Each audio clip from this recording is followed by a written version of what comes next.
Hello बच्चों, welcome to crash course. बच्चों, real number exercise 1.1 का अब हम कर रहे हैं क्वेश्चन नंबर 6। तो बच्चों, इस तरह के क्वेश्चन करने के लिए पहले हमको देखना पड़ेगा कि इस क्वेश्चन को सॉल्व किस तरह करा जाता है और ये कंपोजिट नंबर क्या होता है। पहले इसको समझते हैं कि कंपोजिट नंबर क्या है। बच्चों, नंबर दो तरह के होते हैं, एक होता है प्राइम नंबर, एक होता है प्राइम नंबर और एक होता है कंपोजिट नंबर। एक होता है प्राइम नंबर और एक होता है कंपोजिट नंबर।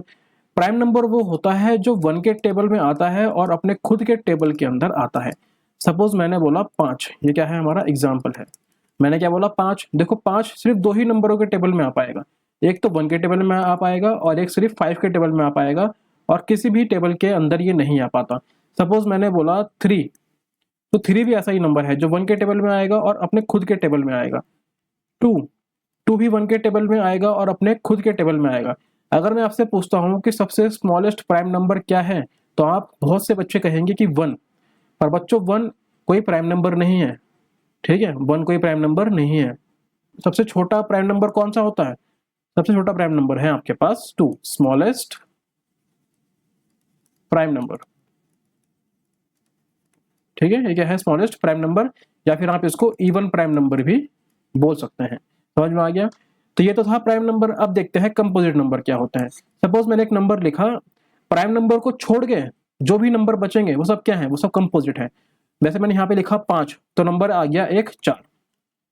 तो 4 क्या है, 4 कंपोजिट नंबर है। अब कंपोजिट नंबर का मतलब क्या होता है? कंपोजिट नंबर का मतलब ये होता है जिसके फैक्टर 2 से ज्यादा हों, जिसके फैक्टर्स 2 से ज्यादा हों, 2 से ज्यादा हों। सपोज जैसे मैंने बोला, ये 4 किन किन टेबल के अंदर आ पाएगा? ये 4 आ पाएगा 1 के टेबल के अंदर, ये 4 आ पाएगा 2 के टेबल के अंदर, और ये 4 आ पाएगा खुद अपने टेबल के अंदर। समझ में आ गया? तो इस तरह के नंबर को बोलते हैं कंपोजिट नंबर। जैसे मैंने बोला 6, 6 आपका 1 के अंदर भी आ पाएगा, 6 2 के अंदर भी आ पाएगा, 6 3 के अंदर भी आ पाएगा, और 6 अपने खुद के टेबल 6 के अंदर भी आ पाएगा। देखो कितने सारे नंबर के अंदर ये आ रहा है, तो इसी बोलते हैं कंपोजिट नंबर। अब मैं समझ रहा हूँ आपको समझ में आ गया होगा कि प्राइम नंबर क्या होता है और कंपोजिट नंबर क्या होता है। सपोज मैंने आपको बोला 17, तो 17 क्या है, प्राइम नंबर है या कंपोजिट नंबर है? आप कहेंगे 17 भी एक प्राइम नंबर है। क्यों? क्योंकि ये अपने सिर्फ 1 के टेबल में आएगा और ये सिर्फ हमारा एक 17 के टेबल के अंदर आता है। समझ में आ गया? अब हम करते हैं क्वेश्चन। देखो बच्चों, यहाँ पे क्वेश्चन लिखा है हमारे पास 7 इंटू 11 इंटू 13 प्लस में 13। तो बच्चों, इस क्वेश्चन की ट्रिक ये होती है कि जो भी आपको नंबर 2 बार दिख रहा हो, मतलब ज्यादा बार दिख रहा हो, उसे कॉमन लो। जैसे यहाँ पे ये 13 2 बार है, एक यहाँ पर भी है और एक यहाँ पर भी है, तो इसमें कॉमन ले लो 13 को। क्या करेंगे, 13 को कॉमन ले लेंगे और यहाँ लगा देंगे ब्रैकेट, कोई दिक्कत नहीं है। तो यहाँ पे कितना बचा, यहाँ पे बचा 7, यहाँ पे कितना था 11, और ये जो 13 था, ये तेरह तो उठ के बाहर आ गया ना, तो यहाँ कितना बचेगा, यहाँ बचेगा 1, और यहाँ प्लस है, और ये 13 भी उठ के बाहर आ गया, तो यहाँ कितना बचेगा, यहाँ भी बचेगा हमारा 1। तो इसको सॉल्व कर देंगे, आ जाएगा 13, 7 11 जा 77, और 77 बन जा 77 प्लस 1 कितना आ जाएगा 78। ठीक है, कैसे किया मैंने, 7 11 जा 77, और 77 इंटू 1 कितना आ जाएगा 77, और प्लस में 1 कर दिया, कितना आ जाएगा 78। ठीक है, अब इस 13 को आप ऐसे लिख सकते हैं 13 इंटू 6, क्योंकि 13 सीधा कितना होता है 78 होता है। देखो ये नंबर जो है, ये नंबर आपका किन किन नंबर से कट सकता है, क्योंकि हमको बताना है कि ये कंपोजिट नंबर है।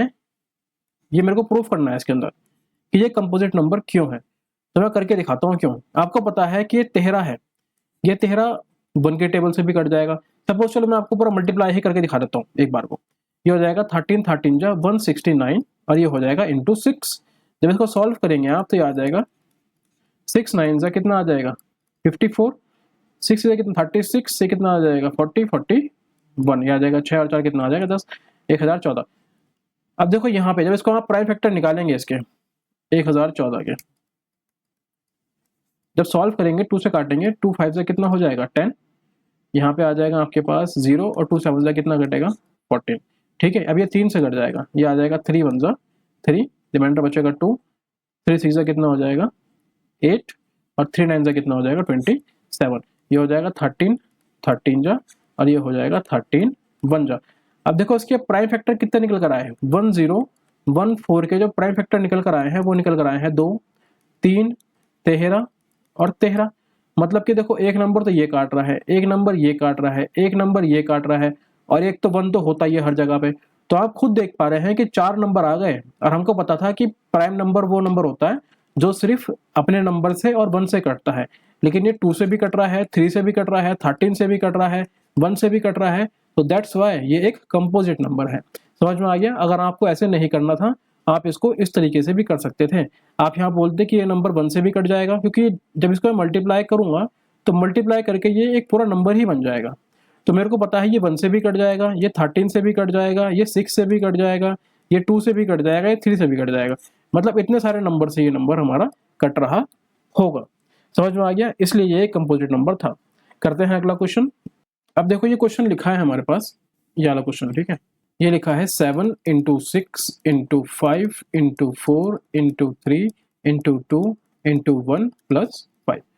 तो मैंने क्या बताया आपको? मैंने ये बताया कि जो नंबर कॉमन होगा उसको लेना है। देखो 5 यहाँ पर लिखा है और 5 यहाँ पे लिखा है, तो कॉमन किसको लेंगे? कॉमन लेंगे 5 को। बाकी सब चीजें सेम उतर जाएंगी ऐसे ही कैसे। तो 7 तो ऐसे ऐसे ही रहा, ये 6 भी ऐसा का ऐसे ही रहा, ये 5 बाहर चला गया, तो अंदर कितना बचेगा? अंदर बचेगा 1।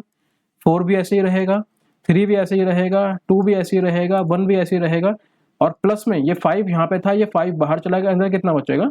1। ठीक है, कोई दिक्कत नहीं होगी। इसको सॉल्व कर लेते हैं। ये आ जाएगा हमारा 5, ये आ जाएगा 7 6 जा कितना आ जाएगा? 42, ये आ जाएगा 4 3 जा 12, 12 2 जा 24, और साथ में आ जाएगा +1। कोई दिक्कत? अब देखो आप ये देख पा रहे होंगे कि जब मैं इसको सॉल्व करूंगा, सपोज आप करना चाहें इसको मल्टीप्लाई कर सकते हैं। 42 × 24, ये आ जाएगा 4 2 जा 8, 4 4 जा 16, 2 2 जा 4, और 4 2 जा 8। जब सॉल्व होगा तो कितना आ जाएगा? 8, 6 और 4 कितना हो जाएगा? 10, 8 9 और कितना आ जाएगा? 10। ये आ जाएगा हमारे पास निकल के 5 ब्रैकेट में 1008, और प्लस में कितना आ जाएगा? 1। जब सॉल्व करेंगे तो कितना आ जाएगा? 1009। ठीक है, अब आप देख पा रहे होंगे, देखो ये नंबर जो है, ये नंबर हमारा किस किस नंबर से कट रहा होगा? ये नंबर मेरा 5 से भी कट रहा होगा। क्यों? क्योंकि यहाँ पे 5 लिखा है। ये नंबर हमारा 1009 से भी कट रहा होगा। क्यों? क्योंकि ये नंबर यहाँ पे लिखा है। ये नंबर 1 से भी कट रहा होगा।